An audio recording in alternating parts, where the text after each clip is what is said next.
Channel দুটো phrase এখানে রাখা হয়েছে, একটা হচ্ছে ইন গুড টাইম আর একটা হচ্ছে অ্যাট টাইমস। আমাদের দৈনন্দিন জীবনে খুবই ব্যবহার হয় এটা।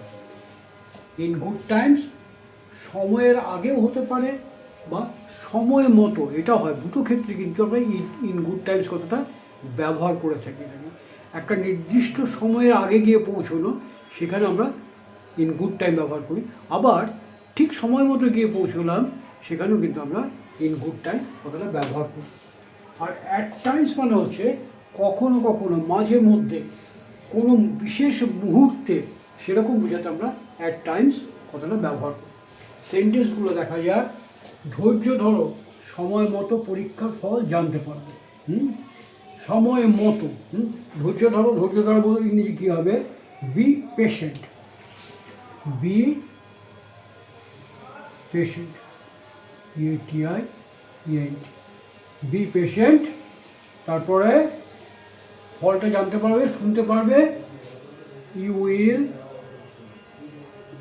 Here the result in good time. Good time.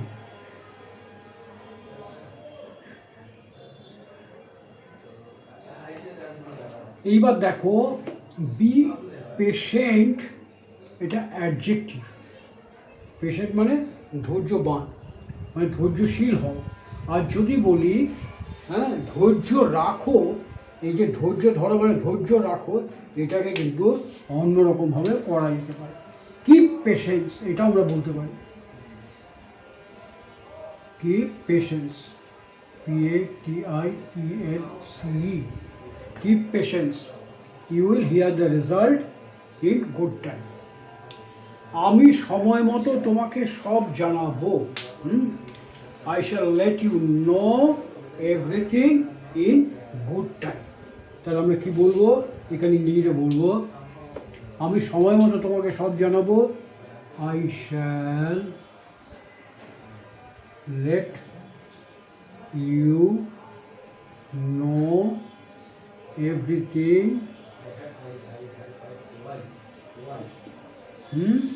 কি in good time.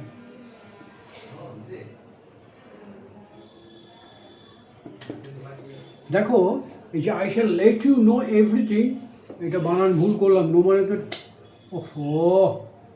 নো মানে জানানো, আর এখানে তো আমি ভুল করেছি, খুবই ভুল হচ্ছে এরকম। এটা হবে KNOW। I shall let you know everything in good time. দেখো, এখানে কিন্তু আমরা অনেক সময় অবস্থা, সিচুয়েশান বুঝে ইন ডিউ কোর্স এই কথাটা আমি ব্যবহার করি। অর্থাৎ যেরকম পরপর একটা কিছু খবর জানানো হবে, একটার পর একটা, একজনের পর একজন, আরেকজনের পর আরেকজন। প্রথম ধরে নেওয়া যায় চাকরির নিয়োগপত্র, প্রথম দিকে যারা আছে 10 জনের আগে পাঠানো হলো, তারপরে বাকি 10 জনের পাঠানো হলো, তারপরে বাকি 10 জনের পাঠানো হলো, এরকম। সেক্ষেত্রে হবে ইন ডিউ কোর্স, ঠিক আছে? আর ইন গুড টাইম মানে সময় মতো, যখন সময় আসবে তখন তোমাকে আমি জানাবো। সময়ের বেশ আগে আমরা বিমানবন্দরে পৌঁছে গিয়েছিলাম। অর্থাৎ ধরো, আমার একটা প্লেন ধরার ব্যাপার আছে, দুটোই প্লেন ছাড়বে, দুটোর সময় গিয়ে পৌঁছতে আমি ট্রেন ধরতে পারবো না, তার আগে চেকিং ফেকিং আছে, তার জন্য একটা টাইম দেওয়া আছে, হয়তো 1:50 একটা টাইম দেওয়া আছে, তার আগে গিয়ে আমি পৌঁছলাম। তাহলে সময়ের বেশ আগে আমরা বিমানবন্দর পৌঁছে গেলাম। We arrived at the airport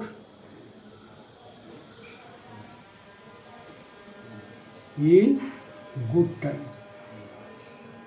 এখানে গুড টাইম বলতে গিয়ে কিন্তু ভালো সময় বলে ভুল করে ফেলো না, সময়ের আগে, নির্ধারিত সময়ের আগে গিয়ে পৌঁছলাম। We arrived at the airport in good time. আবার দেখো, উদ্বোধনী বাদ্য শোনার জন্য আমরা ঠিক সময়ের আগে পৌঁছে যাব। উদ্বোধনী বাদ্য কি? বাংলায় হয়তো হচ্ছে, তোমার দেখো উদ্বোধনী সঙ্গীত হয়, উদ্বোধনী বাদ্যটা আগে, যেমন ধরো কোনো খেলার আগে ব্যান্ড পার্টি বাজতে থাকে কিছুক্ষণ, ব্যান্ড পার্টি বাজে, এই যেগুলো সেটাকে বলা হয় ওপেনিং ব্যান্ড। তাহলে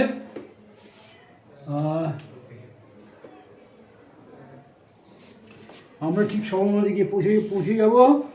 কি বলবো,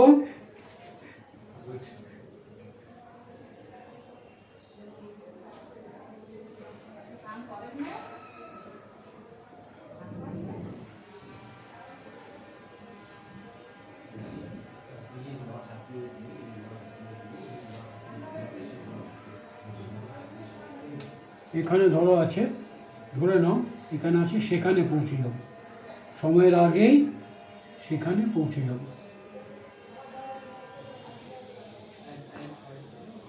দেখো কোনো জায়গায় পৌঁছানো, এখানে কিন্তু আমরা গেট কথাটা ব্যবহার করি, গেট টু পৌঁছানো। আর গেট অ্যাট যদি বলি নাগাল পাওয়া, কোনো কিছু নাগাল পাওয়া সেটা হচ্ছে গেট অ্যাট। আর কোথাও গিয়ে পৌঁছানো গেট টু। তাহলে আমরা কি বলতে পারি, আমরা সেখানে গিয়ে পৌঁছবো,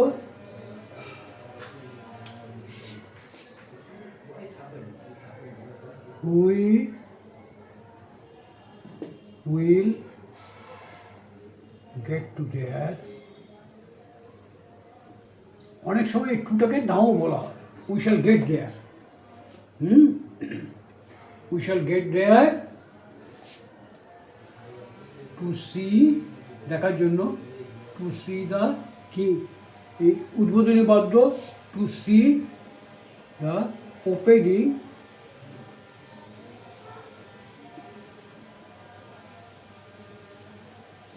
তাহলে will get that to see the opening band, ঠিক সময়ের আগেই পৌঁছে যাব, ইন গুড টাইম,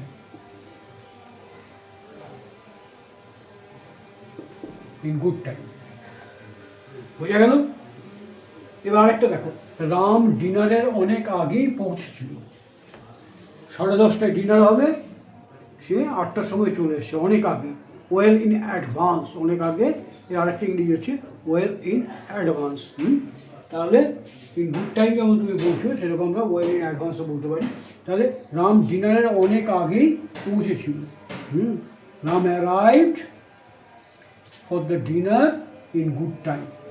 তাহলে আমরা বলবো এইটা, এখানে লিখছি, Ram arrived for the dinner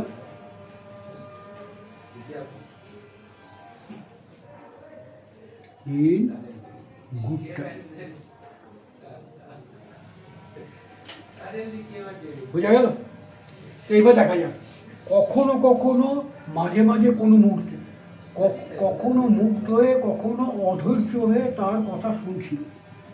ঠিক আছে? এবার দেখো, অধৈর্য হয়ে ইমপ্যাশেন্টলি বা ইমপেশেন্ট। আরেকটা হতে পারে কি, মুগ্ধ, ফ্যাসিনেটেড, উইথ ফ্যাসিনেশন, মুগ্ধ হয়ে উইথ ফ্যাসিনেশন, এরকমভাবে ব্যবহার করতে পারি। তাহলে আমরা বলতে পারি এখানে সে তার কথা শুনছিল, কখনো অধৈর্য ছিল, কখনো মুগ্ধ ছিল। তাহলে এরকমভাবে বলতে পারি, তার কথা শুনছিল, হি ওয়াজ লিসেনিং, কখনো মুগ্ধ হয়ে তার কথা শুনছিল। লিসেনিং এটা ছেলে বা মেয়ে যে কেউ হতে পারে। যদি বলি মেয়ে, তাহলে হি ওয়াজ লিসেনিং টু হার,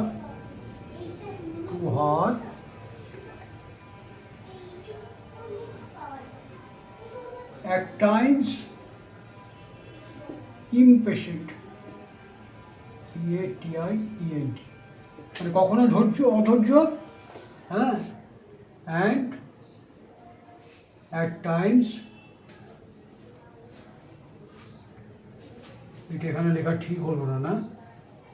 আচ্ছা, আমি এদিকে লিখছি, এটাকে মুছে দিই।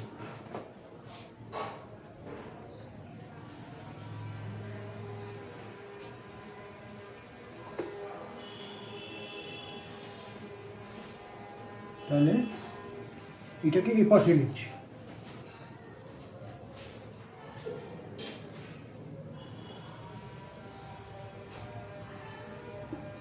Listening to her at times impatient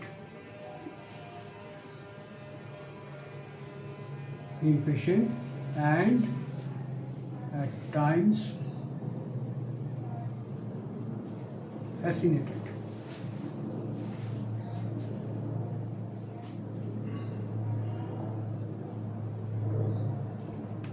Fascinated, মুগ্ধ, impatient, অধৈর্য।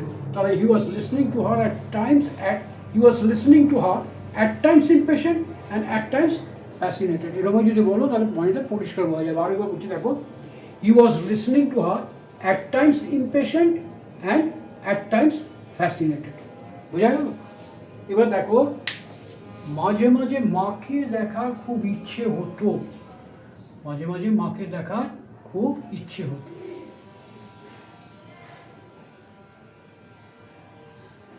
কি বলবো? ইচ্ছে কি ডিজায়ার। At times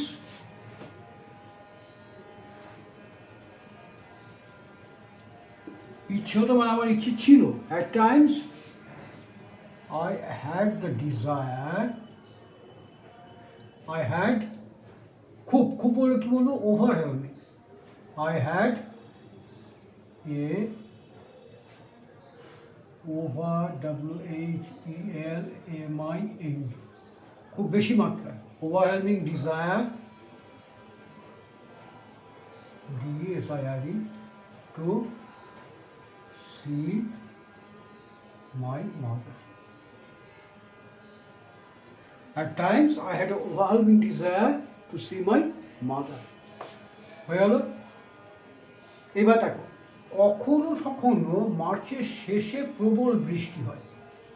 মাঘের শেষে একটা কথাই আছে, যদি বর্ষে মাঘের শেষ ধন্য রাজা পূর্ণ দেশ। সেরকম মার্চের শেষের দিকে কখনো কখনো খুব বৃষ্টি হয়। সেরকম ক্ষেত্রে আমরা কী বলতে পারি, মাঝে সাঝে কখনো কখনো at times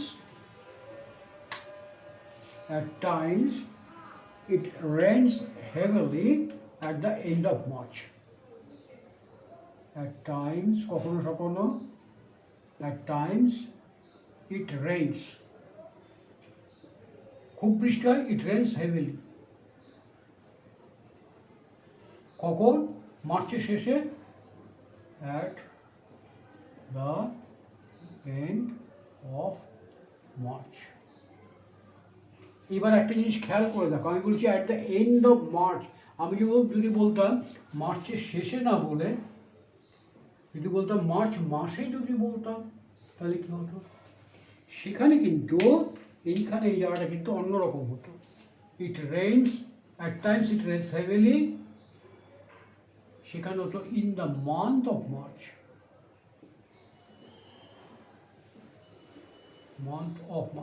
কোনো মাসে আমরা যখন বলবো তখন মান্থ অফ বলবো। ফেব্রুয়ারি মাসে in the month of February, ডিসেম্বর মাসে in the month of December. 2023 সালে ইন দ্য ইয়ার অফ 2023। বোঝা গেল? এরকমভাবে আমার বলতে হয়। 1947 সালে ইন ইয়ার অফ 1947। এই অফের ব্যাপারটা কিন্তু আমাদের মনে রাখতে হবে। হ্যাঁ, ওকে, আশা করি কিছুটা হয়তো বোঝাতে পেরেছি। একটু ভাবো, জিনিসগুলো ক্লিয়ার করে নাও, এগুলো প্রায়শই আমাদের কাজে লাগে। হ্যাঁ, ওকে, যদি তোমাদের কাজে লাগে তাহলে আমার ভালো লাগবে। Thank you very much. Dear viewers, একটা কারেকশান করে নাও, ভিডিওর শেষের দিকে দেখো, আমার মাকে দেখতে খুব ইচ্ছা হয়, সেখানে আমি লিখেছিলাম যে I had a overwhelming desire. Had a overwhelming desire, এখানে কি ভুল আছে বলো তো? আমি এখানে লিখতে গিয়ে এ লিখেছি, কিন্তু এটা হওয়া উচিত অ্যান। তার কারণ ওভারওয়েলমিং ও দিয়ে শুরু হয়েছে, আর্টিকেলটা এর বদলে অ্যান হবে। সুতরাং এটা ঠিক করে খেয়াল করে নাও। হ্যাঁ, I had an overwhelming desire. At times I had an overwhelming desire to see my mother. হ্যাঁ, ঠিক আছে, এটা প্লিজ কারেক্ট করে নাও। ওকে, থ্যাংক ইউ।